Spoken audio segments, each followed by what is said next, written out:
What is a belief? And let's go to, again, I just like to go to the neuroscience field because it's just my passion now, is a belief is nothing more than a group of cells that have been connected and then reinforced. We believe, whatever we believe is truth for us, but it's not the truth, right? But we have been conditioned. If we go back a little bit to when you were a baby, when you were born, what belief did you have? Zero. Goose egg, zero, not one. And so you learned what to believe and how to even formulate your beliefs, chances are from parents, teachers, brothers, sisters, television, maybe when you read some books, right?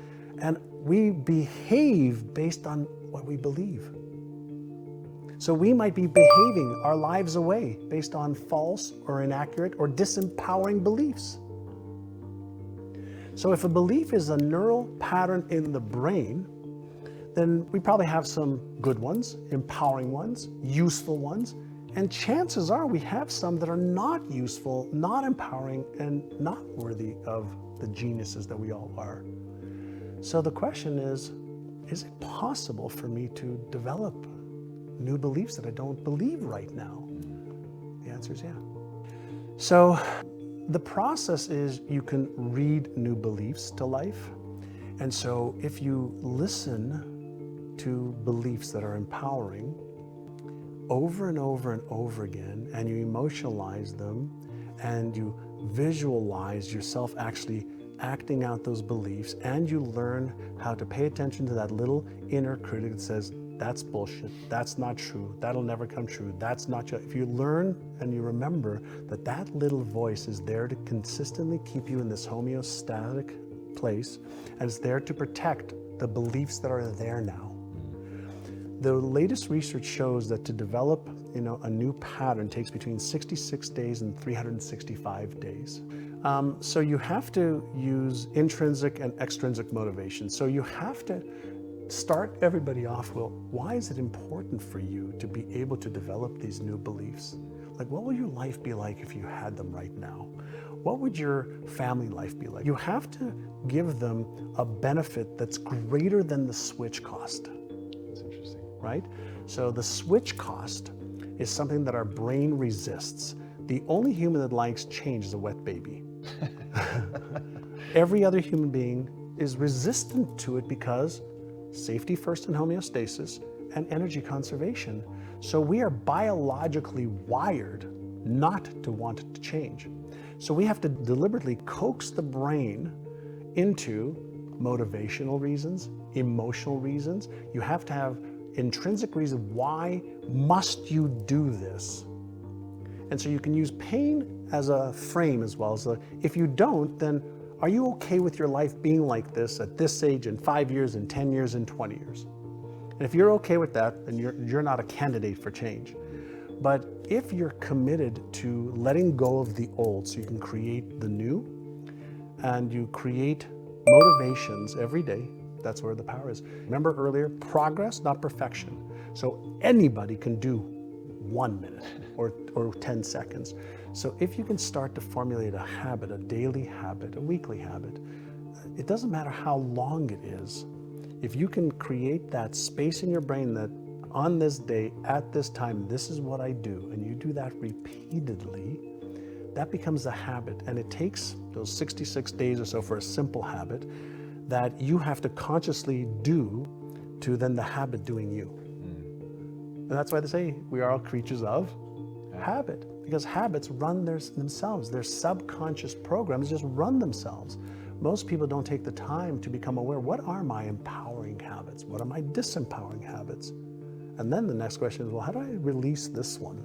And how do I strengthen this one or create a whole new one? And what we're looking to do is build empowering habits that then run their course.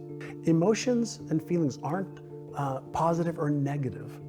They're empowering or disempowering to varying degrees if you don't understand them. And so if you think about fear, right?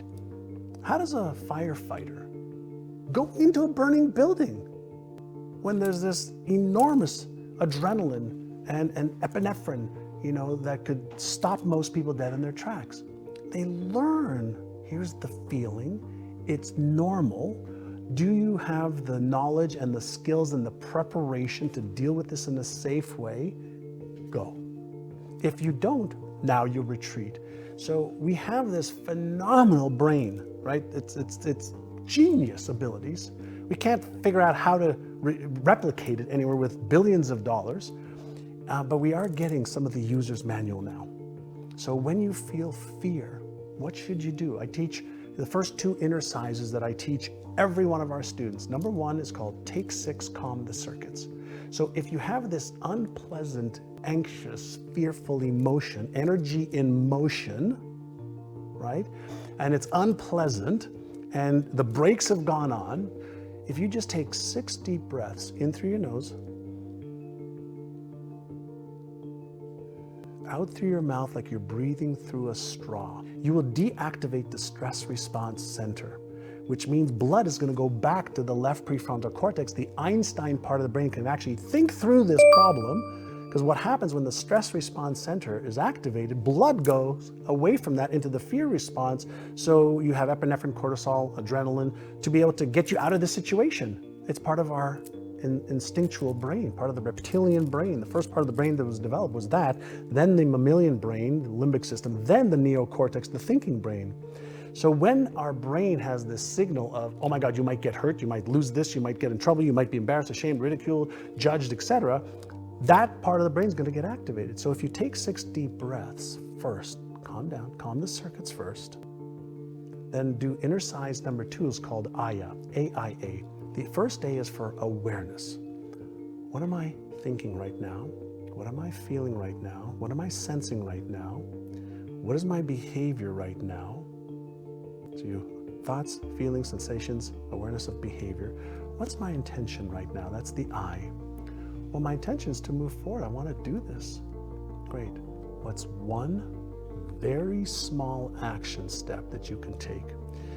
Now, the reason you want to take one small action step is one small action step your brain can handle. If it's one small step towards it, the threat response goes away. But if you focus on the end game right away, you're going to get that rush and that instant trigger of the fear response, stress response. So the first thing you want to do is learn how to manage your mindset and what you focus on. Learn how to manage your emotions, because they drive your behavior more than anything else. Because we move away from pain and we move towards pleasure, but we move away from pain 1,000 times faster. And pain wires in the brain faster for survival mechanisms. So purely from a neuroscience perspective, just understanding self, once you understand, oh, okay, this feeling is normal, okay, what should I do? Take 6 calm the circuits, AYA, and now you can start being progressive and make progress towards what you want. Now, while you're in the, what am I thinking, feeling, it's a chance to be aware. And the biggest gift we have as human beings is our awareness. Because awareness is what gives you choice, and choice is what gives you freedom.